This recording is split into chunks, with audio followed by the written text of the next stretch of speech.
If you've ever been around a park or college campus, you've almost certainly seen one of these bad boys. They're called Desire Paths, and they're kind of a big deal. Desire enthusiast, Professor Jelly here, and today we dive into the Desire Path page on this episode of Weird Wikipedia. So to truly define a desire path for this video, it is an unplanned route or path that is used by pedestrians in preference to, or in the absence of, a designed alternative. It's easiest to see whenever you have like a designed path, and then you have this little fella making a shortcut. But what does it mean? Well, on some level, it means that humans are base immoral creatures that try to find the easiest way to do something, even whenever that way to do something is only marginally easier than the planned way. And because of that, some people feel that desire paths record collective disobedience, humans just spitting into the face of the architect who designed a certain path. Truly just inconsiderate, toe-sucking, slobbering, low-born knuckle-draggers who'd rather trample over a garden than add 3 steps to their morning commute. And you can think that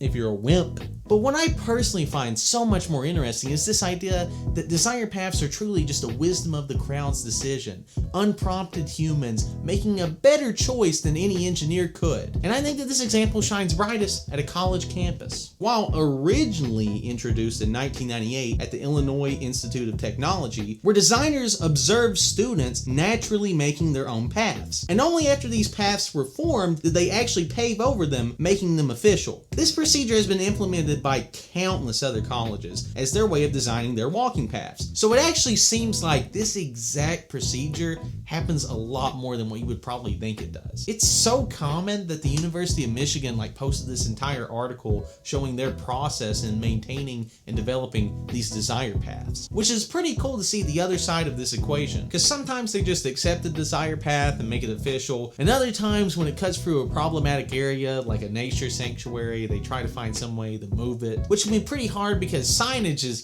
definitely not going to work because we gave up following the rules years ago. They found that usually the best method is to make the desire path undesirable by putting a log or some brush in the way, which usually removes the temptation, or at least moves it down a few feet. Desire paths are also starting to make a trail into technology, where more and more software developers are using people's actions to guide their development of the technology. The classic example is Twitter officially making hashtags an official part of the platform, thus in practice paving over an action that users were already doing. And lastly, on Reddit, there's been an entire online community that's grown around the idea of documenting these desire paths. And it really just kind of makes you wonder, will this increased knowledge of desire paths lead to more desire paths? If a cow decides to be on a desire path,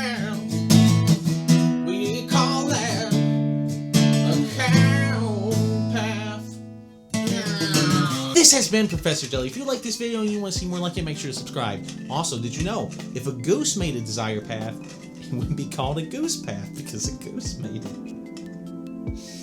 Subscribe for more!